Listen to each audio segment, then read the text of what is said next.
હરિઓમ.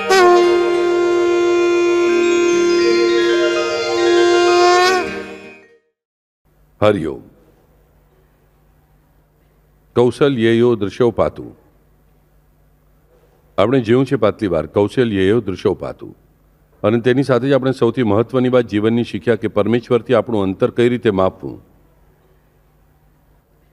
કેટલા લોકોએ માપવાનો પ્રયત્ન કર્યો છે, ચાલો જોઈએ છે 8 દિવસમાં. હાથ ઉપર કરો જોઉં. અરે અરે અરે જુઓ જરા, બીજાઓ આમની તરફ જોશે તો એ સમજાશે કે આપણે ફક્ત સાંભળ્યું અને છોડી દીધું. આટલા બધા લોકોએ પ્રયત્ન કર્યો માપવાનો. I am very happy about it.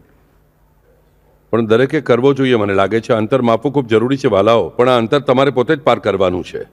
તમારે જાતે જ પાર કરવાનું છે. અને આ જ કર્મ સ્વતંત્રતા છે. આ અંતર ઓછું કરવાનું કે અંતર વધારવાનું. મને સ્વતંત્રતા ફક્ત આ વસ્તુની છે કે આપણે અંતર પરમેશ્વરથી ઓછું કરવું કે પરમેશ્વરથી અંતર વધારવું છે. અને આ કર્મ સ્વતંત્રતાનો ઉપયોગ સરખો કરવો પડે છે. આ બધું આપણે સાંભળીએ છીએ ને, બાપુએ આપણને કહું ને આપણે સાંભળ્યું. પણ આપણે ઘણીવાર શું કહીએ છીએ, જુઓ ગુજરાતીમાં શબ્દ છે એ મારું સાંભળતો નથી એટલે તેને સંભળાય છે. તેના કાનમાં કોઈ ફોલ્ટ નથી, ફક્ત સાંભળતો નથી એટલે તે ફોલો કરતો નથી, ઓબે કરતો નથી. તો સાંભળવું એ ક્રિયા એટલે ફક્ત કાન પર શબ્દો સાંભળવા અને મગજથી સમજવું નહીં. પણ તે સાંભળેલા શબ્દો જ્યારે મારા આચરણમાં ઉતરે છે ત્યારે જ તેને ફક્ત સાંભળવું કહેતા નથી, તેને શ્રવણ કહે છે, તેને શ્રુતિ કહે છે. જે હું સાંભળું છું તે ફક્ત સાંભળવું છે. તે જ્ઞાનેન્દ્રિયોએ કરેલી ક્રિયા છે, જ્ઞાનેન્દ્રિયોએ કરેલું ગ્રહણ છે. પણ તે ગ્રહણ કર્યા પછી હું તે ગ્રહણ કરેલી વસ્તુનો ઉપયોગ શું કરું છું તેના પર એને શ્રવણ કહેવું કે નહીં તેનો આધાર છે. અને આગળનું વાક્ય જે આજે આપણે અભ્યાસ કરવા માટે લીધું છે તે મૂળે કાન સંબંધિત છે. વિશ્વામિત્ર પ્રિયા શ્રુતિ. મારી શ્રુતિનું રક્ષણ કોણ કરે? મારા કાનનું રક્ષણ કોણ કરે? એટલે મારી સાંભળવાની ક્રિયાનું રક્ષણ કોણ કરે? તો વિશ્વામિત્રને પ્રિય છે એવા રામ. વિશ્વામિત્રને પ્રિય છે એવા રામ મારા આ સંપૂર્ણ શ્રુતિ નામક ઇન્દ્રિયનું, મારી શ્રવણ કરવાની શક્તિનું રક્ષણ કરો. એટલે ફક્ત બહેરાપણું ન આવે, કાનના મારા પડદાને કાણું ન પડે એટલા પૂરતું રક્ષણ કરવું એવો તેનો એટલો સાદો સીધો અર્થ નથી. આ વિશ્વામિત્ર પ્રિય શ્રુતિ દરરોજ બોલવું જોઈએ. કારણ કે બાપુએ આપણા ગયા ગુરુવારે કહ્યું પણ અમે માપવાનો પ્રયત્ન પણ કરીને જોયો નથી. એટલે તમને મને લાગે છે વિશ્વામિત્ર પ્રિય શ્રુતિની વધારે જરૂર છે, બરાબર? તો આ વિશ્વામિત્ર પ્રિય શ્રુતિ, આ મારા સાંભળવાનું, શ્રવણનું સંરક્ષણ આ વિશ્વામિત્ર સાથે સંબંધિત કેવી રીતે? તો આપણને પહેલા ખબર હોવી જોઈએ આ વિશ્વામિત્ર કોણ હતા અને કોણ છે. આપણે બધાને વિશ્વામિત્રની 1-2 વાતો ખબર હોય છે ભાઈ. બાપુએ આપણે કહ્યું છે કે બલા આતી બલા વિદ્યા રામને વિશ્વામિત્રએ આપી. ગાયત્રી વખતે કહું કે ગાયત્રી મંત્રનું પહેલું પુનશ્ચરણ વિશ્વામિત્રએ કર્યું. તેની સાથે બાપુએ આપણને આ પણ કહ્યું કે વિશ્વામિત્રનું કેટલું મોટું અધપતન પણ થયું. તે અધપતનમાંથી તે જ્યારે વશિષ્ઠ અને ચરણેગાત સંપૂર્ણપણે નિરહંકારથી, ત્યારે તેનું સંપૂર્ણ ઉન્નયન પણ થયું. આ વિશ્વામિત્ર કોણ હતા? તો આપણને ખબર હોવી જોઈએ કે આ વિશ્વામિત્ર આ પરશુરામના સગા મામા છે. જે આ મહાવિષ્ણુનો 6થો અવતાર છે. પરશુરામ, ભાર્ગવરામ જેને કહે છે, તે ભાર્ગવરામના, પરશુરામના આ સગા મામા છે. પરશુરામની માતા જે છે, વિશ્વામિત્રની બહેન જે છે રેણુકા, તે રેણુ રાજાની કન્યા છે, તેથી તેનું નામ રેણુકા છે. રેણુ રાજાને ફક્ત એક જ દીકરી હોય છે. તેનું લગ્ન તે આ જમદગ્નિ સાથે કરી દે છે. અને પછી વાત એમ થાય છે કે તેને દીકરો નથી રાજાને. તેથી તેને પોતાનો દીકરો થાય અને પોતાની દીકરીને પણ દીકરો થાય. તેથી રાજા અને જમાઈ બંને સાથે જ તપશ્ચર્યા કરે છે અને પછી તેમાંથી બંનેને પ્રસાદ પ્રાપ્ત થાય છે. પણ હવે આ વિશ્વામિત્રની જે માતા છે તે રાણી જ છે. પરશુરામની માતા જે છે તે રાજકન્યા છે પણ ઋષિપત્ની છે. તો પ્રસાદ એવો આપવામાં આવે છે કે જે મહારાણી છે અને જે ઋષિપત્ની છે, તો ભૂલથી આ માતા દીકરી એકબીજાનો પ્રસાદ ખાઈ લે છે.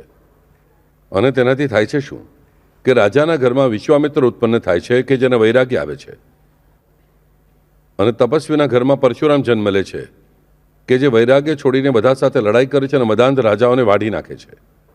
તેમજ આ જમદગ્નિના પુત્ર ભાર્ગવરામ અને વિશ્વામિત્રનો સંબંધ છે. વિશ્વામિત્રનો જન્મ જ મૂળે તે ખૂબ મોટી તપશ્ચર્યાથી થયેલો છે. પરંતુ આ વિશ્વામિત્રને સદા એક ઈચ્છા હોય છે કે લોકો મને બ્રહ્મર્ષિ કહે તપાચરણ કરીને. સંપૂર્ણપણે દયા, ક્ષમા, શાંતિ, કારુણ્ય, તેમની સાથે પૂર્ણપણે નીતિ, પૂર્ણપણે ધર્મનું પાલન કરનાર જે છે તે બ્રહ્મર્ષિ થઈ શકે એમ હતું. અને વિશ્વામિત્રની ઈચ્છા હતી કે તેને બધા રાજર્ષિ કહે, ખૂબ તપશ્ચર્યા કરવાથી, પણ તેને કોઈ બ્રહ્મર્ષિ કહેવા માટે તૈયાર નહોતું. અને તેને બ્રહ્મર્ષિ ઠરાવવું હા કે ના એ ફક્ત વશિષ્ઠજીના હાથમાં હતું. અને વશિષ્ઠને ખબર હતી કે જ્યાં સુધી દયા, ક્ષમા, શાંતિ આ ગુણ સંપૂર્ણપણે આવતા નથી, આ સંપૂર્ણપણે નીતિને વળગીને ચાલતો નથી, ત્યાં સુધી હું તેને બ્રહ્મર્ષિ કહીશ નહીં. અને વિશ્વામિત્ર પાસે અહંકાર ખૂબ હોય છે. તે અહંકારને કારણે તેઓ કહે છે કે હું તપશ્ચર્યા કરીશ અને સાક્ષાત ભગવાન પાસેથી બ્રહ્મર્ષિ પદ મેળવીશ. પણ થાય છે ઉલટું જ, કે ઉલટું એ મેનકાના મોંમાં ફસાય છે અને પૂર્ણપણે 100મા પગથિયા પરથી 0 પગથિયા પર નહીં, બિલકુલ -100 પગથિયા પર જઈને પહોંચે છે. બધી તેની તપ સાધના જતી રહે છે.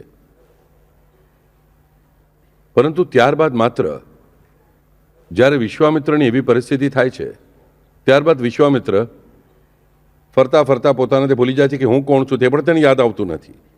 અને પછી તેની અને પરશુરામની મુલાકાત થાય છે, તેમની વાતચીત થાય છે, પછી વશિષ્ઠની પાસે જાય છે, વશિષ્ઠની ચરણે જાય છે, પછી ભક્તિ માર્ગ પર આવી પૂર્ણપણે ફરીથી બ્રહ્મર્ષિ પદ પ્રાપ્ત કરે છે. પણ આ વિશ્વામિત્ર અત્યંત તેજસ્વી છે. તેની પ્રયત્નોની પરાકાષ્ઠા પ્રચંડ છે. અને આ વિશ્વામિત્ર જ્યારે વશિષ્ઠ અને શરણેજી બ્રહ્મર્ષિ બને છે, સંપૂર્ણપણે નૈતિકતાને પોતાનું માને છે, ત્યારે તે બ્રહ્મર્ષિ બને છે. અને પછી વશિષ્ઠ તેને કામગીરી સોંપે છે કે રામચંદ્રને, સાક્ષાત આ પ્રભુ રામચંદ્રને બલા અને અતિબલા આ બે વિદ્યાઓ આપવાનું કાર્ય હું તને સોંપું છું, તે પ્રમાણે તું તે પાર પાડ. તે સમયે વિશ્વામિત્ર કોઈ પણ ભૂલ કરતા નથી. વિશ્વામિત્રએ રામના કાનમાં અને લક્ષ્મણના કાનમાં વિદ્યાઓ કહી. રામને તેમણે આ બંને વિદ્યાઓ આપી, બલા અને અતિબલા. મેં પાછલી વાર કહ્યું હતું કે બલા અને અતિબલા વિદ્યા એટલે શું? બલા અને અતિબલા વિદ્યા એટલે શું? કે અત્યાર સુધી જે કંઈ પણ બન્યું છે તે ક્ષણ સુધી, જે ક્ષણે રામ વિચાર કરતા હશે તે ક્ષણ સુધીનું બધું તેને આપોઆપ ખબર હોય છે બલા નામની વિદ્યાને કારણે. તો અતિબલાને કારણે તેને શું ખબર હોય છે? આ ક્ષણે જગતમાં શું થઈ રહ્યું છે તે દરેક વસ્તુ તેને ખબર પડે છે.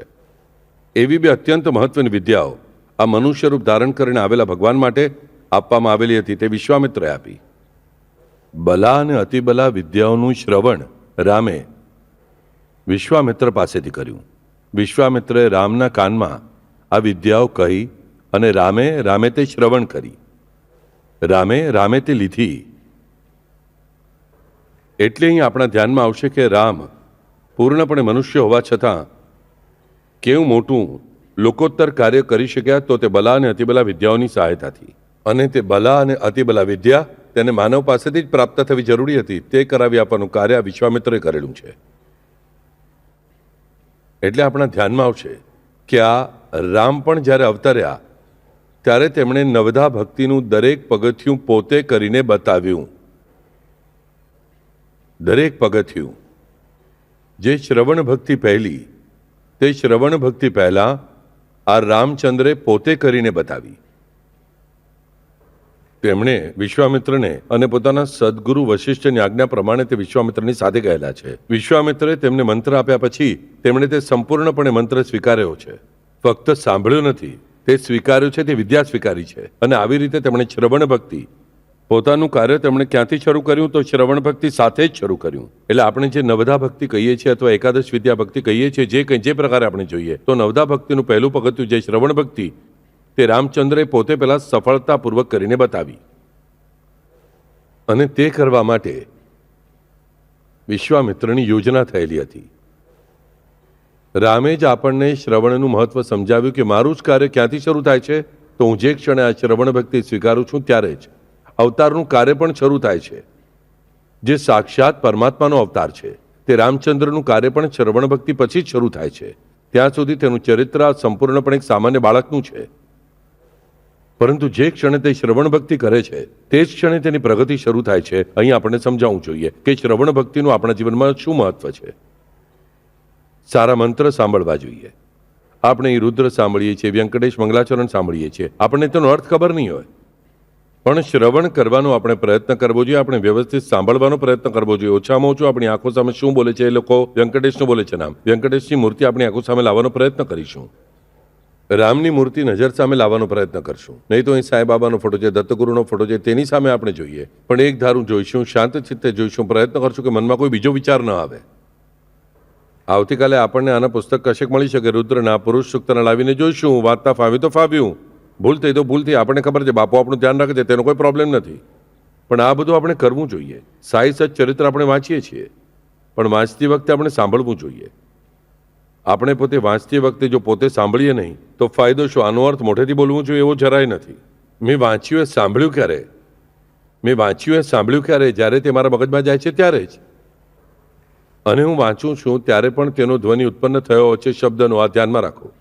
આપણી એક મોટી ગેરસમજ છે, ખોટી ગેરસમજ છે કે જ્યારે ફક્ત ઉચ્ચાર થાય છે, આપણા મોઢાની હલચલ થાય છે ત્યારે જ અવાજ ઉત્પન્ન થાય છે. નહીં વાલાઓ, જ્યારે તમે વાંચો છો ત્યારે તે ધ્વનિ મંત્ર તમારા મનમાં, અંતર્મનમાં ઉત્પન્ન થાય જ છે. તમે મનમાં વિચાર કરો છો ત્યારે પણ તેનો અવાજ ઉત્પન્ન થાય જ છે. ફક્ત તે અવાજની કંપન સંખ્યા અલગ હોય છે, તે વધુ સૂક્ષ્મ હોય છે. અને આપણને ખબર છે જેટલું વધુ સૂક્ષ્મ તેટલું વધુ પાવરફુલ. જો એટમ બોમ્બ આ સૂક્ષ્મતામાંથી નિર્માણ થાય છે ને, એક એટમ બોમ્બના વિસ્ફોટની શક્તિમાંથી. એટમમાં સૌથી સૂક્ષ્મ વસ્તુ છે, આપણને ખબર છે. પછી તે ફોડ્યા પછી શું થાય છે? ખૂબ મોટી અણુશક્તિ રિલીઝ થાય છે. એમ જ આપણે સમજવાનું છે કે સૂક્ષ્મ વાઇબ્રેશન, સૂક્ષ્મ કંપનો જે છે સૌથી વધુ શક્તિશાળી હોય છે. એટલે મનમાં જે વિચાર કરીએ તે બોલેલા વિચારો કરતાં 10 ગણા વધુ પાવરફુલ હોય છે. અને તેથી જ આપણે જ્યારે વાંચીએ છીએ ત્યારે પણ તે ધ્વનિ આપણા મનમાં ઉત્પન્ન થતો જ હોય છે અને તે અવાજ ધ્વનિનું કામ કરતો હોય છે, એ સમજો. અને તેથી આપણે જે સાઈ ચરિત્ર, દાસબોધ, રામાયણ કહો, સુંદરકાંડ કહો, જે કંઈ વાંચતા હોઈશું તે વાંચતી વખતે આપણે સાંભળવાનો પ્રયત્ન કરવો જોઈએ. એટલે શું કે ભાઈ, ઘણીવાર એવું થાય છે કે આપણે વાંચીએ છીએ પણ 10-12 લીટીઓ આપણી એકદમ આગળ ગયા જેવું લાગે છે. પછી આપણને યાદ આવે છે કે અરે, વચ્ચેની 10-12 લીટીઓમાં આપણું ધ્યાન જ નહોતું. પછી આપણે પાછા જઈએ છીએ. કંઈ વાંધો નહીં, સામાન્ય માણસો છીએ આપણે, એમ થવાનું જ. આનો અર્થ શું? તો 10-12 લીટીઓ વાંચતી વખતે આપણે ફક્ત વાંચતા હતા, આપણે શ્રવણ કરતા નહોતા, આપણું કોન્સન્ટ્રેશન નહોતું. હું આવી રીતે જો શ્રવણ કરવાનો પ્રયત્ન કરું તો મને વધુ ફાયદો થશે. સાઈ ચરિત્ર વાંચતા જે પંક્તિઓ ધ્યાનમાં રહેશે તે ફરી ફરી બોલવાની આદત રાખીએ. કેટલો બધો ફાયદો થશે આપણો. કંઈ ખાલી બેસીને મગજમાં વિચાર આવતા રહે તેના કરતાં સાઈ ચરિત્રની સાદી પંક્તિઓને અંડરલાઈન કરો ને, પટ્ટી લો, પેન્સિલ લો. વાંચતી વખતે તમને ગમે એ પંક્તિ જોઈએ તો બીજા પાના પર લખી લો અને તે મોઢે કરો અને બોલતા રહો વચ્ચે વચ્ચે. તે તો સહેલું છે આપણા માટે. તે તો આપણા માટે જરા અઘરું નથી. તેને જે અઘરું છે તે વાંચશો નહીં, બોલશો નહીં.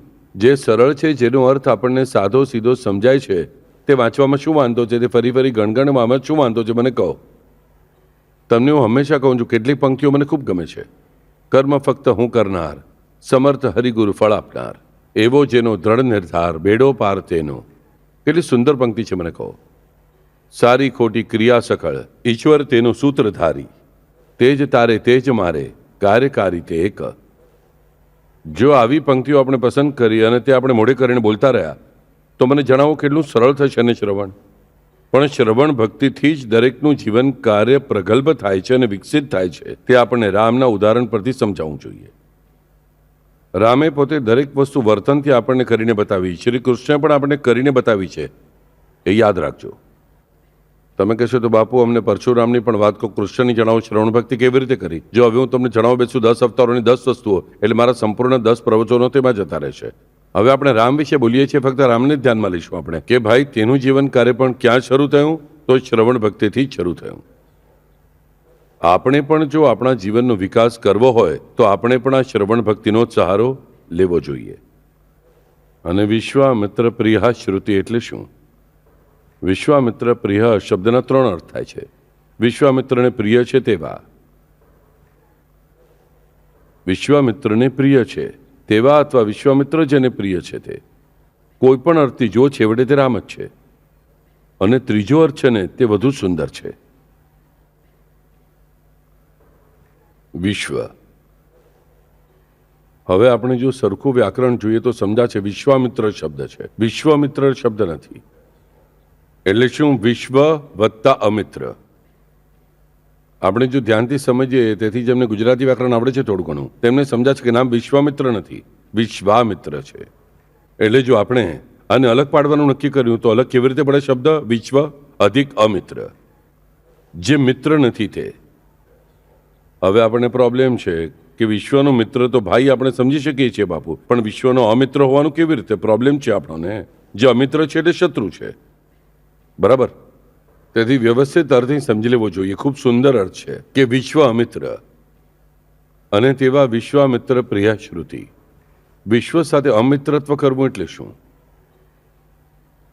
શત્રુત્વ કરનારા કહ્યું નથી, વિશ્વ સાથે અમિત્રત્વ.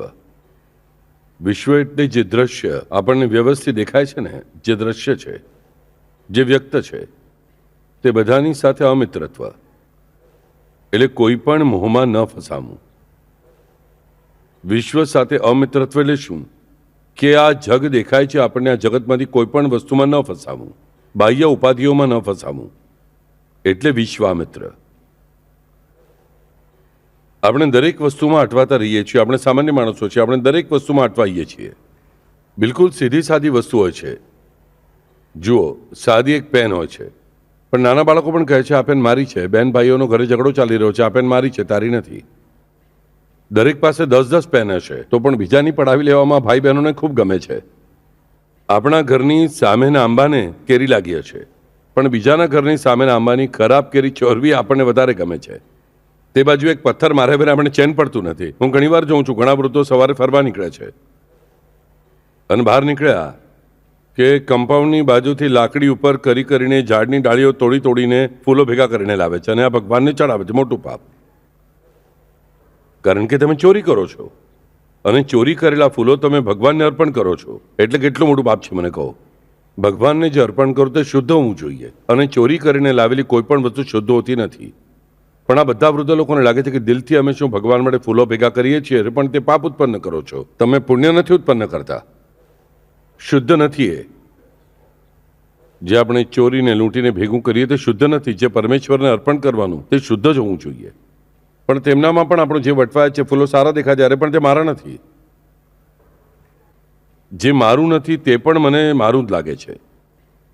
એટલે આપણી પાસે કેટલું મિત્રત્વ છે જો આ બધી વસ્તુઓ વિશે. અને જેને મારું કહું છું એટલે હકથી મારું છે, લીગલી માનવીય કાયદા પ્રમાણે મારું છે, તેના વિશે તો મારું મમત્વ પછી કેટલું હશે, કેટલું જોરદાર હશે, વિચાર કરો. મમત્વ. અને આ મમત્વ જે છે ને તે જ ઘાત કરનારું હશે. મારું મારું બધું મારું, મારું મારું મારું મારું. ફક્ત ભગવાન માત્ર મારા નથી. વિશ્વ સાથે અમિત્રત્વ એટલે જે વૈશ્વાનર છે, જે વિશ્વને ઉત્પન્ન કરનાર છે, તેની સાથે મિત્રતા કરવી.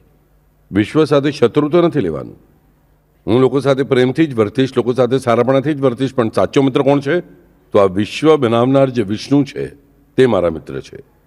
વિશ્વ સાથે અમિત્રત્વ અને વિષ્ણુ સાથે મિત્રત્વ એટલે વિશ્વામિત્ર એ નામ. વિશ્વામિત્ર શબ્દનો અર્થ જ શું? કે જે દ્રશ્ય જગત છે, જે માયાથી ઉત્પન્ન થયું છે, તે માયા ઉત્પન્ન કરેલી દરેક વસ્તુ સાથે અમિત્રત્વ, શત્રુત્વ નહીં. હું સંન્યાસ નહીં લઉં, સંસારમાં જ રહીશ, પણ અમિત્રત્વથી રહીશ. હું બહુ મારું મારું મારું મારું કરતો રહીશ નહીં. મને ખબર છે કે બધું ઉત્પન્ન થયું છે કોના કારણે? તેના કારણે. આ બધું મને કોના કારણે પ્રાપ્ત થયું છે? તેના કારણે. આ છેવટે હું છોડીને ગયા પછી જતી વખતે મારી સાથે શું આવવાનું છે? પથ્થર પણ નહીં આવે, એમાંથી કંઈ પણ નહીં આવે. આવવાની છે તે ફક્ત તેની કૃપા અથવા અવકૃપા. હું બે જ વસ્તુઓ લઈને જાઉં છું જગતમાંથી જતી વખતે. શું લઈને જાઉં છું? તેની કૃપા અથવા તેની અવકૃપા. મારે શું લઈને જવું છે તેનો વિચાર કરવો જોઈએ. હું જે સંપૂર્ણ જગતમાં મારું મારું તે મારું તે મારું તે મારું મારું મારું કરતો રહું છું, વ્યવહારમાં ઠીક છે. વ્યવહારમાં આપણે દરેકે મારું મારું કરવું જોઈએ, પરંતુ પરમેશ્વરની ભક્તિ કરતી વખતે, તે પરમાત્માની ભક્તિ કરતી વખતે મારે મારું હું પણ છોડી દેવું જોઈએ. મારે મારું મારા પણ છોડી દેવું જોઈએ. તારાપણું અસ્તિત્વમાં આવવું જોઈએ. અને આ જે તારાપણું છે, હું પણ નથી, તે એટલે વિશ્વામિત્ર. વિશ્વામિત્ર પ્રિય શ્રુતિ. વિશ્વામિત્ર પ્રિય શ્રુતિ. અને અહીં શ્રુતિ એટલે શું? તે શ્રુતિ સ્મૃતિ પુરાણોક્ત. આપણે આ શબ્દ સાંભળ્યો છે આપણા ઘરમાં કોઈ પણ પૂજાઓ છે કે મહારાજ કહે છે, પુરોહિત કહે છે કે શ્રુતિ સ્મૃતિ પુરાણોક્ત. આ સંકલ્પ છોડતી વખતે કહીએ છીએ કે શ્રુતિ અને સ્મૃતિ એટલે શું? તો આપણું વૈદિક વાંગમાં ટૂંકમાં કહેવાનું એટલે એ શ્રુતિ છે. અને વિશ્વામિત્ર પ્રિય શ્રુતિ. વેદ એટલે જ્ઞાન. આપણે પાછળ વેદ નામ જોયેલું છે મહાવિષ્ણુનું. વેદ એટલે જ્ઞાન. જે કંઈ પણ કરીને જાણવા જેવું છે, સાચે સાચું છે, તે એટલે વેદ. વેદ એટલે ફક્ત 3-4 ગ્રંથ નથી. વેદ એટલે જે કંઈ જાણવા જેવું છે, જે શાશ્વત જ્ઞાન છે, તે એટલે વેદ. અને વિશ્વામિત્ર પ્રિય શ્રુતિ. વિશ્વામિત્ર પ્રિય જે છે તે શ્રુતિનું રક્ષણ કરે છે. એટલે શું? કે જ્યારે હું આ મમત્વ છોડું છું જગત સાથે અને પરમેશ્વર સાથે મિત્રત્વ ધારણ કરું છું, આ મારી વસ્તુ તે ભગવાનને ગમતી હોવાથી તે મારા સાચા જ્ઞાનનું રક્ષણ કરે છે. સાઈ ચરિત્ર જેમણે વાંચ્યું તેમને ખબર છે સાંઈબાબાએ અર્થ શું જણાવ્યું. નાના સાહેબ ચાંદોરકર એક શ્લોક કહેતા હતા ગીતાનો. તે શ્લોક ગણગણતા હતા નાના સાહેબ ચાંદોરકર. સાંઈબાબાનું 5 સવનન ચાલુ હતું. સાંઈબાબા બેસેલા હતા, તેમના પગ દબાવતા હતા નાના સાહેબ. અને પછી બાબાએ પૂછ્યું શું ગણગણે છે રે નાના. નાના જણાવું ગીતાનો એક શ્લોક બોલું છું. તદ્વિધિ પ્રણિપાતે ન પરિપ્રશ્ન સેવયા ઉપદેક્ષંતિ તે જ્ઞાનમ જ્ઞાનીના તત્વદર્શિના જ્ઞાનીના તત્વદર્શિના. પછી સાંઈબાબાએ જણાવ્યું કે અ નામનો વિગ્રહ નાખીને જો જ્ઞાનની પહેલા અ આવી શકે છે.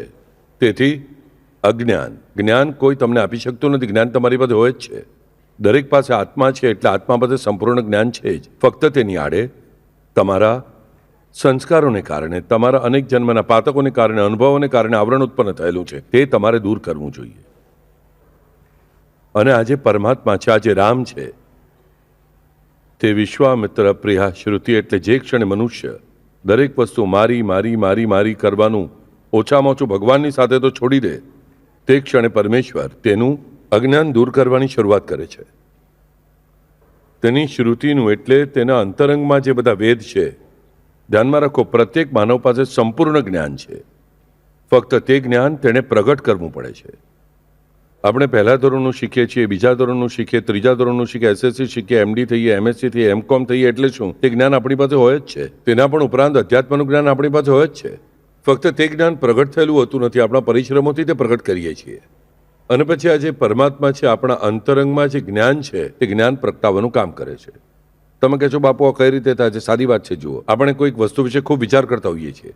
આપણે 100 માર્ગોથી વિચાર કરીએ છીએ, કંઈ સમજાતો નથી, અને એક દિવસ સતત કંઈક સહજ રીતે કંઈક શાકભાજી સમારતી વખતે કહો, શાકભાજી ખાતી વખતે કહો, ક્યાંક ચાલતી વખતે કહો, તે વસ્તુને ફટાક દઈને સોલ્યુશન મળી જાય છે. અરે આમ કર્યું તો લાગે છે શું આઈડિયા આવી? આ જે આઈડિયા ફટાક દઈને આવે છે ને મગજમાં, કોઈ સમય ન હોવા છતાં તે પરમેશ્વરે પ્રગટાવેલી હોય છે. યાદ રાખો. અને તે માટે જ આપણે ભગવાનને કાયમ શરણ જવું પડે છે. કાયમ તેના પ્રેમમાં રહેવું પડે છે. મારે મારાપણું છોડવું પડે છે. ભગવાન સાથે વ્યવહાર કરતી વખતે તો મારે હુંપણું છોડવું જોઈએ અને તારાપણું પકડ્યું કે ભગવાન બધું ખરેખર જ તારું જ છે, મારું કંઈ નથી, ફક્ત તું મારો છે. આ ફક્ત મોઢેથી બોલીને નહીં, મારે તેની સાથે વર્તી વખતે, તેની પૂજા કરતી વખતે, તેની સેવા કરતી વખતે મારે આ મારી રગે રગમાં ઉતારવું જોઈએ. અને ત્યારે જ પછી ભગવાન મારા અંતરંગમાં શ્રુતિ પ્રગટ કરે છે, શ્રુતિનું રક્ષણ કરે છે. આ જ્ઞાનનું પ્રાગટ્ય આ ભગવાન પર આધારિત છે. આપણે કહીએ છીએ મને આઈડિયા કઈ રીતે આવે, મને જ ખબર ન પડી, આટલા દિવસ મને કેમ સૂજ્યું નહીં. આપણે કેટલી વાર કહીએ છીએ આપોઆપ શેના લીધે સૂજે છે? પરમેશ્વર જ્યારે તે જાગૃત કરે છે ત્યારે. આપોઆપ કંઈક કોઈ મારી મગજમાં કોશિકા કામ કરવા લાગી નથી. તો ભગવાન જ મારી તે બુદ્ધિને, જ્ઞાન કેન્દ્રને પ્રેરિત કરે છે અને મારા મનમાંથી વિચાર ઉત્પન્ન કરે છે. જો આપણા દરેક આ અનુભવ ક્યારેક ને ક્યારેક લીધેલો હશે. હું આટલા વિચાર કરું છું પણ મને ક્યારે સમજાયું જ નહીં, અને આજે અચાનક ચપટી વગાડતા આપણે કહીએ છીએ કે મને આની ખબર પડી. અને મને આશ્ચર્ય થાય છે આટલા દિવસો કેમ સૂજી નહીં આ વાત. આ સૂઝવું જે છે ને, આ સૂઝવું એટલે વિશ્વામિત્ર પ્રિયા શ્રુતિ. આ જ્ઞાન મારી પાસે હતું જ, પરંતુ તે પ્રગટાવ્યું. આપણે અભ્યાસ કરીએ છીએ પણ પરીક્ષા વખતે મને યાદ આવશે કે નહીં, આ બીક હોય છે. તે દૂર કરે છે કોણ? તો વિશ્વામિત્ર પ્રિયા શ્રુતિ. કે જે ક્ષણે બાળકને પણ એના માતા પિતા જણાવે છે કે બેટા રે ચિંતા કરીશ નહીં, તું અભ્યાસ માત્ર જોરદાર કર અને ભગવાનનું નામ સ્મરણ કર. પરમેશ્વર બરોબર તારી પાછળ ઉભા રહે છે અને તને યોગ્ય તે યાદ આવશે જ. જે જ્ઞાન તું પરિશ્રમથી મેળવવાનો પ્રયત્ન કરે છે તે બરાબર યોગ્ય સમયે પ્રગટવાનું કામ તે પરમાત્મા કરશે જ. જો ઘણીવાર એવું બને છે કે આપણે બીજા ગામે ક્યાં ગયા હોઈએ છીએ અને આપણે કોઈ એક માણસને શોધવાનો હોય છે, તે માણસનું સરનામું આપણી પાસે હોતું નથી પણ ખૂબ અર્જન્સી છે. આપણે ભગવાનનું નામ સ્મરણ કરીએ છીએ અને બરાબર તે વ્યક્તિની સામે જ પહોંચીએ છીએ. આ કઈ રીતે બને છે? વિશ્વામિત્ર પ્રિય શ્રુતિ આ આપણને સમજાવવું જોઈએ. સાઈ ચરિત્રમાંના ઠેક ઠેકાણે ઉદાહરણો આપણને દેખાય છે કે વિશ્વામિત્ર પ્રિયા શ્રુતિ.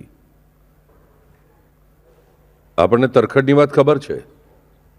તરખડ પ્રાર્થના સમાજસ્થ હોય છે. તેમની પત્ની અને દીકરો સાઈ ભક્ત છે. પિતા બાબા સાહેબ તરખડ જે છે તે પ્રાર્થના સમાજસ્થ હોવાથી મૂર્તિ પૂજા કરવાની વિરુદ્ધ છે. ફોટાની, તસવીરની વગેરે પૂજા નહીં કરે. ઘરે સાંઈબાબાની મોટી તસવીર છે જેને હંમેશા પ્રસાદ અર્પણ કરતો હોય છે, ખડી સાકરનો.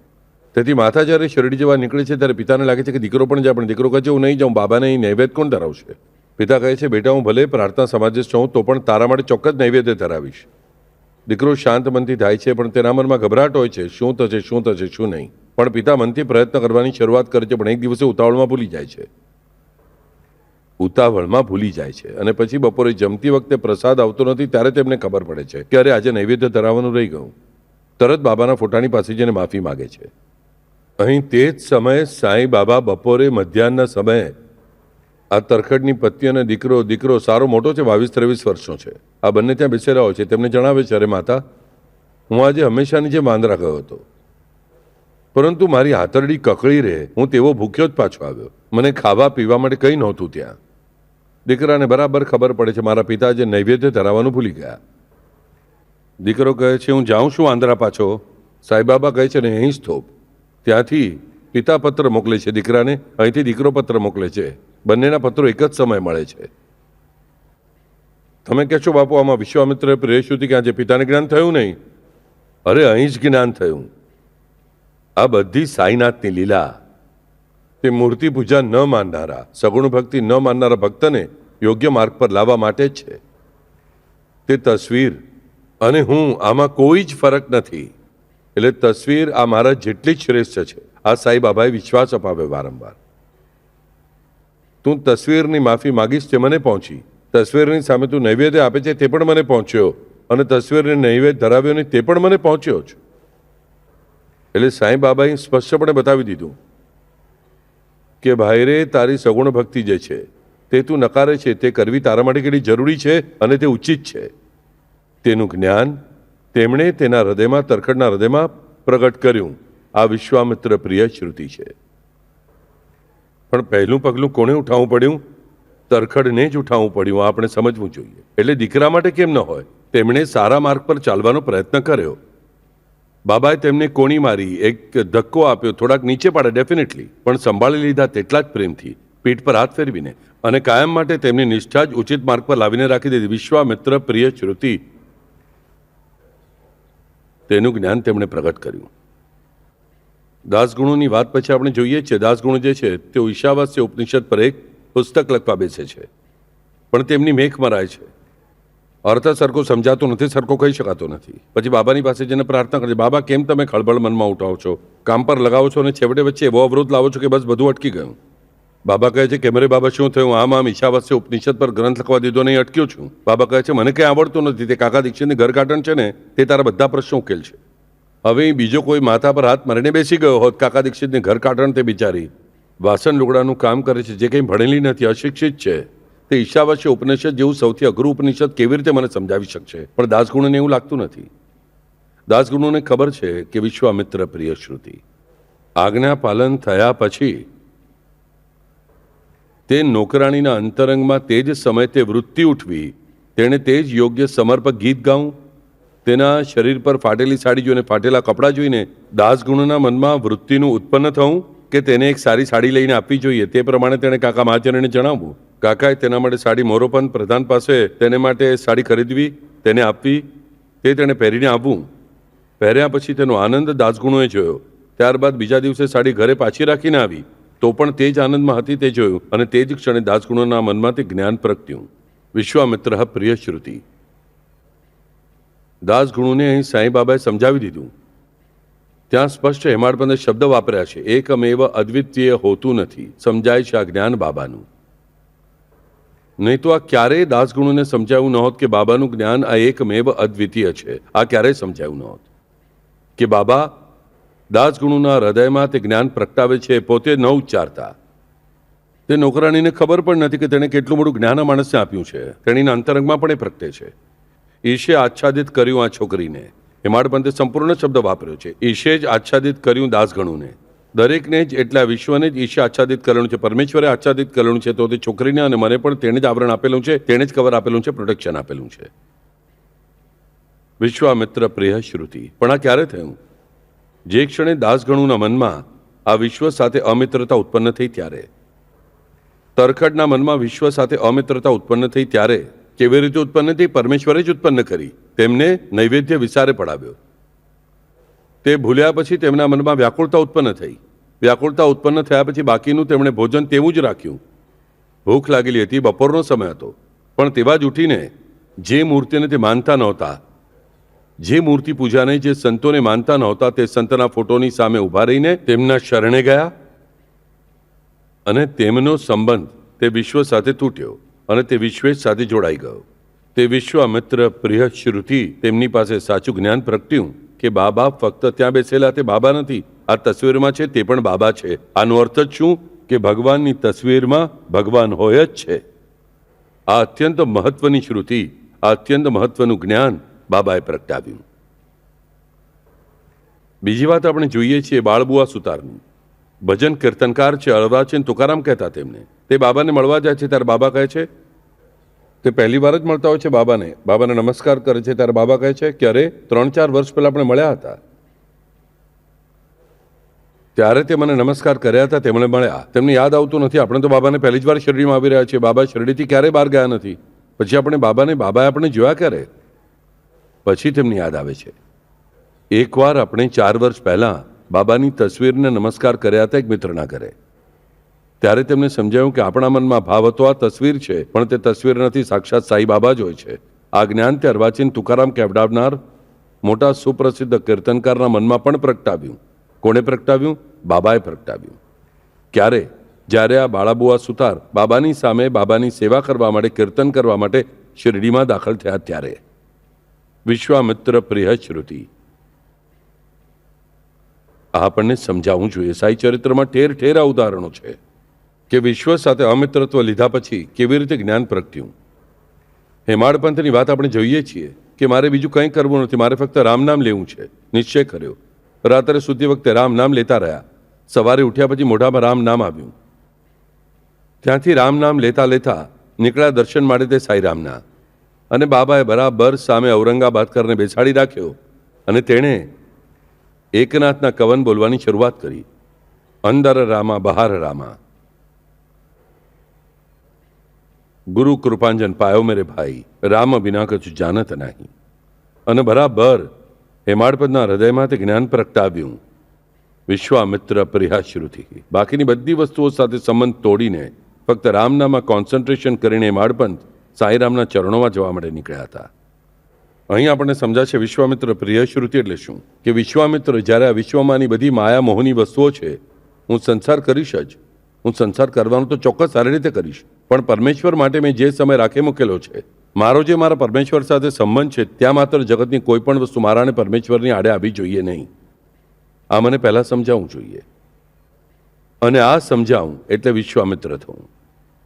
વિશ્વ સાથે અમિત્રત્વ એટલે આજે માયા મોહ છે ને તે મારા અને પરમેશ્વરની આડે ન આવે ને તો બસ એટલું પૂરતું છે. હું સામાન્ય મનુષ્ય છું, હું સંત બન્યો નથી, તેથી મને માયા હશે, મોહ હશે, લોભ હશે, કામ હશે, ક્રોધ હશે, બધું હોવા દઉં, પણ તે પરમાત્માની આડે ન આવવું જોઈએ. સાંઈ બાબાએ સ્પષ્ટપણે જણાવ્યું કે ક્રોધ કરવો હોય તો મારી ઉપર જ ક્રોધ કરો, કામના કરવી હોય તો મારી ઉપર જ કામના કરો. આનો અર્થ એક જ કાઢો કે જે કંઈ છે ઈચ્છાઓ મારી બધી તે ભગવાનના મારા સાઈના ચરણોમાં અર્પણ કરવાની છે.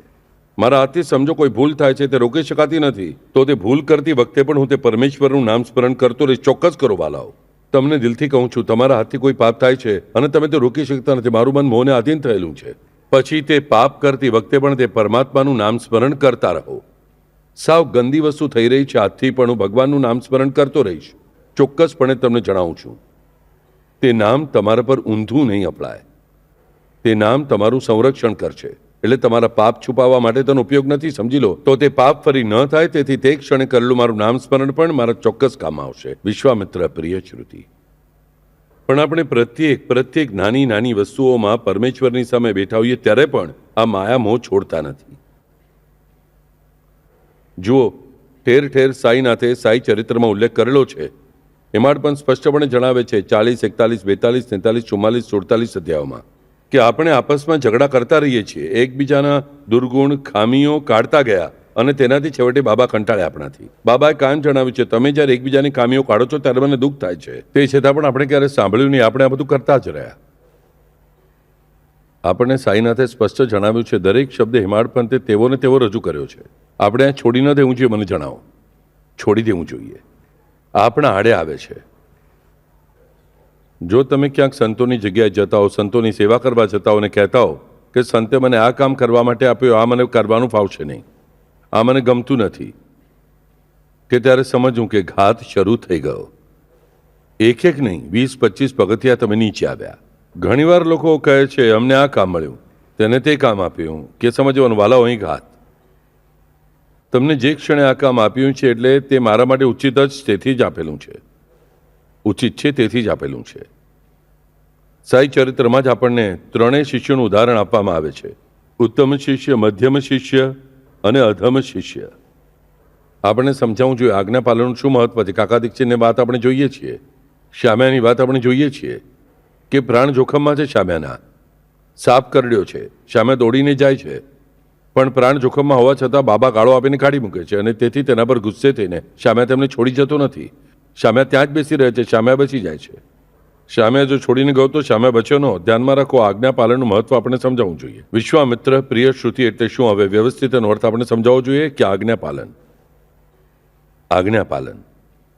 વિશ્વામિત્ર જ આપણા આજ્ઞા પાલનનું રક્ષણ કરી શકે છે. પણ આપણે આજ્ઞા પાલન ક્યારે કરીશું? આપણને કઈ રીતે સમજાશે? તો આજ્ઞા પાલન કેમ આપણાથી થતું નથી આપણે સમજાશે ત્યારે. આજ્ઞા પાલન આપણાથી કેમ થતું નથી? વિશ્વામિત્ર બનવાથી. વિશ્વામિત્ર નહીં, વિશ્વમિત્ર બનવાથી. દરેક વિશ્વમાંની વસ્તુ વિશે મિત્રત્વ, પ્રેમ રાખવાથી. આ મારું, આ મારું, આ મારું. મને એ આજ્ઞા પાલન કરવાની આડે આવે છે કે મને ભાઈ આજ્ઞા થઈ છે કે દરરોજ અમુક અમુક વાંચવાનું છે, અમુક આજ્ઞા છે મને અમુક અમુક કામ કરવાનું છે. પણ આજે શું બહેન આવી છે, આજે શું માસી આવી, કાલે શું પિતરાઈ ભાઈ આવ્યો, આજે શું મિત્રના દીકરાના લગ્ન છે, આજે શું મારા દીકરાને થોડો તાવ છે. હું એવું કહેતો નથી દીકરાને બીમાર છોડીને આવો, શક્ય જ નથી. તે તમે તમારા કર્તવ્યમાં ભૂલ કરી. પણ નાની નાની વસ્તુઓ માટે જ્યાં આપણે અટકીએ છીએ ત્યાં આપણે સમજાવવું જોઈએ કે છેવટે કાળજી લેનારું કોણ છે. આ વિચાર આપણે ક્યારે કરતા જ નથી. તેથી આપણાથી આજ્ઞાપાલન થતું નથી. વર્ષો જાય છે, 1 વર્ષ, 2 વર્ષ, 10 વર્ષ, 20 વર્ષ. આપણે છીએ તે જગ્યાએ બેસેલા આપણને દેખાઈએ છીએ. આપણી પ્રગતિ થયેલી આપણને દેખાતી નથી. આવેલી દરેક તક આપણે ગુમાવેલી હોય છે. કેમ? કારણ કે આપણી પાસે આજ્ઞાપાલન હોતું નથી. તેથી અને આજ્ઞાપાલનની આડે શું આવે છે? મારું મમત્વ. મને આ મમત્વ છોડી દેવું જોઈએ. પરમેશ્વરના અને મારા આડે ન આવે એટલું જ મમત્વ રાખવાનું. હું તમને બિલકુલ કહેતો નથી સંન્યાસી થાવ, વૈરાગી થાવ, બિલકુલ કહેતો નથી. બિલકુલ દિલથી કહું છું. વૈરાગ્ય સુંદર જ વાત છે. કોઈને સાચે સાચું વૈરાગ્ય આવે તો તે ઉત્કૃષ્ટ જ છે.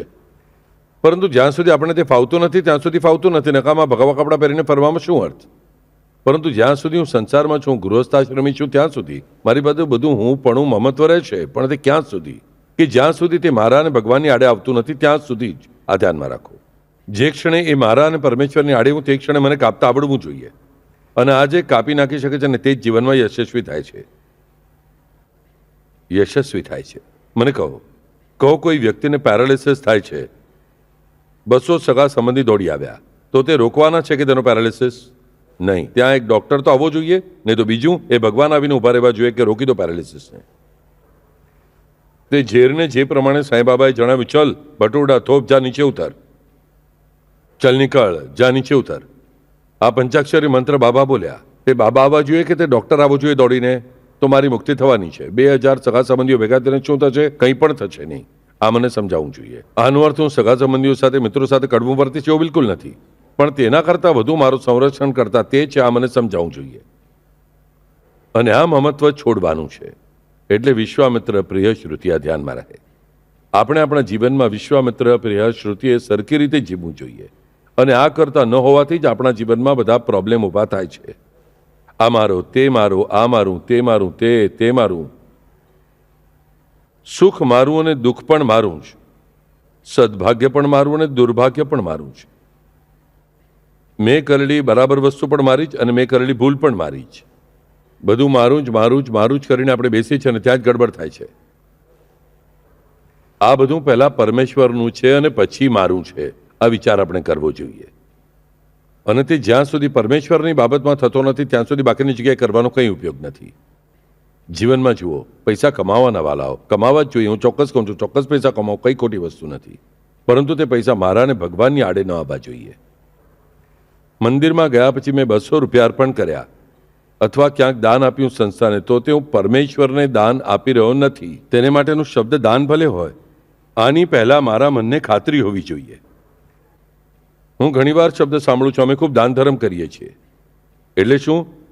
તો ભાઈ હું પરમેશ્વરના મંદિરમાં જઈને 200 રૂપિયા આપું છું, 500 રૂપિયા આપું છું. તે દાન ધર્મ નથી. જે આપણને બધું પૂરું પાડે છે તેને આપણે દક્ષિણા શું આપશું? દક્ષિણા આપનાર આપણે કોણ? મને કહો. આટલી મોટી પૃથ્વી, આ પૃથ્વી પર આપણા અસ્તિત્વની શું કિંમત છે મને જણાવો. એક બિંદુ જેટલી. અને આ પૃથ્વી તે આકાશ ગંગાના બિંદુ જેટલી છે. એટલે આ પૃથ્વીની આકાશ ગંગા આખા વિશ્વમાં બિંદુ કરતાં પણ નાની છે. એટલે આપણું અસ્તિત્વ કેટલું તુચ્છ છે. અને આ તુચ્છ અસ્તિત્વ અખંડ અનંત અસ્તિત્વને શું દાન આપશે? કંઈ આપી શકતું નથી. આપણે શું આપી શકીએ? ફક્ત કે જે અનંત છે તે એટલે પ્રેમ. તમે દેવીને સાડી આપો, ભગવાનને બધું આપો. ગીતામાં સ્પષ્ટપણે કૃષ્ણે જણાવ્યું છે, પત્રમ પુષ્પમ જે કંઈ તમે મને આપશો તે હું સ્વીકારીશ, પણ તે પ્રેમથી હશે. તો દાન ધર્મ તરીકે, દક્ષિણા તરીકે છે તો સમજવાનું કે આ ભગવાન ક્યારેય સ્વીકારશે નહીં. આ સ્વીકારવામાં આવતું નથી. હું મારી પાસેની દક્ષિણા ભગવાનને આપું છું. આ વૃત્તિ આવી કે પૂરું. આ વૃત્તિ આવી કે પૂરું. ભગવાન, હું તમને કંઈ જ આપી શકતો નથી. હું તમારી પાસે જ ઉલટું માગું છું કે મને તમારી ભક્તિ આપો. જુઓ સુંદરકાંડ. પાછું મને સુંદરકાંડ જ યાદ આવ્યું. સુંદરકાંડમાં વિભીષણ શું માગે છે અને હનુમાનજી શું માગે છે? બંને રામ પાસે ફક્ત તેમની ભક્તિ જ માગે છે. ધ્યાનમાં રાખો. બંને ફક્ત શું કહે છે? વિભીષણ કહે છે કે જે શિવને પ્રિય હોય છે તમારી ભક્તિ મને આપો. હનુમાનજી કહે છે અનપાયની, તમારી અવિનાશી ભક્તિ મને આપો. બંને ભક્તિ જ માગી એટલે ભગવાનને જ કહેવાનું, પ્રભુ તમે જ મને તમારી ભક્તિ આપો. અને જે હું તમને અર્પણ કરું છું એ તમે જ મને આપેલું છે. તે જ હું તમારું તમને અર્પણ કરું છું. હું તેનો એક અંશ તમને અર્પણ કરું છું. તમે મને આટલો મોટો દેહ આપ્યો. હું ફક્ત મારા બે હાથ જોડી તમને અર્પણ કરું છું અને મારું મસ્તક તમારા ચરણોમાં અર્પણ કરું છું. હું બધું તમને આપી જ શકતો નથી. તે મારી તમને કંઈ આપવાની કેપેસિટી જ નથી. સાવ આખે આખું ઘર આખું તે વિઠ્ઠલના ચરણે અર્પણ કર્યું ને તે દત્તગુરુના ચરણોમાં અર્પણ કર્યું. તો પણ ધ્યાનમાં રાખો, બોલવાનું આ જ મારા મનમાં વિચાર હોવો જોઈએ કે હું આ પરમેશ્વરને આપી રહ્યો નથી. પરમેશ્વરે મને આપ્યું હતું તે હું પ્રેમથી તેને પાછું આપું છું. તેનું જ તેને પાછું કરું છું. તારું રહો તુજ પાસે, હું જ થાઉં તારો. આ ક્યારેક તો બોલવાનો સમય આપણો આપવો જોઈએ. ધ્યાનમાં રાખવાલા. પરમેશ્વરની સામે મોટાઈ બતાવીને ચાલશે જ નહીં. આ વાત પહેલાં શીખવી એટલે જ વિશ્વામિત્ર પ્રિય શ્રુતિ કે આપણે આખા વિશ્વ સાથે મિત્રતા કરી તો પણ આપણું ભલું થઈ શકતું નથી. આખું વિશ્વ મારું થયું. હું વિશ્વમિત્ર થયો. વિશ્વામિત્ર નહીં, વિશ્વમિત્ર. એટલે આખું વિશ્વ મારું થયું. આખા વિશ્વનું માલિક થયો તો પણ હું સુખી થઈ શકતો નથી. તો ઉલટું જ્યારે વિશ્વનો અમિત્ર થઈશ અને તે વિશ્વનો મિત્ર થઈશ ત્યારે માત્ર હું ખરેખર જ સુખી થઈશ. આ મને સમજાવવું જોઈએ. અને તે માટે જ આપણે પ્રાર્થના કરવી જોઈએ કે વિશ્વામિત્ર પ્રિય શ્રુતિ કે આજ્ઞા પાલન. પરમેશ્વરનો દરેક શબ્દ મારા માટે આજ્ઞા થવો જોઈએ. તેના દરબારમાં હું ગયા પછી હું નાનો, મહાન, મોટો, આંધળો, કાણો, લંગડો, કાળો, ગોરો, સુંદર, કદરૂપો, શ્રીમંત, ગરીબ, પાપી, પુણ્યવાન એવો ભેદ કરીને ચાલશે નહીં. હું કોઈ મોટો છું આ વાત જ મારે પહેલાં કાપી નાખવી જોઈએ. હેમાડપંત મેજિસ્ટ્રેટ હતા, ખાપરડે સાંસદ હતા, મંત્રી હતા, પણ તો પણ આ લોકોએ બાબાની સામે કેવી રીતે સેવા કરી તેમની આ આપણને સમજાવવું જોઈએ. અધોગતિ ન થાય તેથી જ આજ્ઞાપાલનનું મહત્વ હોય છે ને અધોગતિ ન થાય તેથી જ શ્રવણ ભક્તિનું મહત્વ હોય છે. આ અધોગતિ ન થાય તેથી જ વિશ્વ અમિત્ર બનવાનું મહત્વ હોય છે. આપણે અમિત્ર બનવું જોઈએ. આ માયા મોહ ઓછામાં ઓછો મારા અને ભગવાનની આડે ન આવે એટલી કાળજી મારે ચોક્કસ લેવી જોઈએ. મારા એમ તો સંસારમાં મને માયા છે, મોહ છે, લોભ છે, બધું હશે, પણ ભગવાનની સાથે હું ત્યારે માત્ર મારી કોઈ પણ મોટાઈ, મારો અહંકાર, મારું હું પણ આ વસ્તુ મારી છે, આ પૈસા મારા છે, શર્ટ મારું છે નહીં, આ બધું તેનું છે. આ મને સરખી રીતે તેને કહેતા આવડવું જોઈએ 108%. અને આ જો થયું તો જ વિશ્વામિત્ર પ્રિય શ્રુતિ, મારી શ્રુતિનું સંરક્ષણ તે વિશ્વામિત્ર પ્રિય એવા રામ ચોક્કસ કરશે અને કરે જ છે. જે આઈડિયા સાથે જ આપણે ચપટી વગાડીએ છીએ તે ચપટી વગાડવાની પણ જરૂર રહેશે નહીં. એવી ચપટી વગાડતા આપણો પ્રશ્ન ઉકેલાઈ ગયો છે. માત્ર તે માટે મને ખબર હોવી જોઈએ કે તે ભગવાન શ્રુતિનું રક્ષણ ક્યારે કરે છે? જ્યારે હું વિશ્વામિત્ર બનું છું ત્યારે. હું વિશ્વ સાથે અમિત્રત્વ કરીને, એટલે શત્રુત્વ નહીં પણ અમિત્રત્વ, 4 હાથ દૂર 2 જ હાથ નજીક, અને ભગવાન સાથે માત્ર પૂર્ણપણે ચરણમાં. ત્યાં 4 હાથ દૂર નહીં, ત્યાં માત્ર ચરણમાં જ. ત્યાં હું સદાય ચરણમાં જ અને બીજા વિશ્વથી 4 હાથ દૂર અને 2 હાથ નજીક રહીશ. ત્યારે જ વિશ્વામિત્ર પ્રિય શ્રુતિ, આ શ્રુતિ મારા જીવનમાં સાચી થશે. હરિઓમ.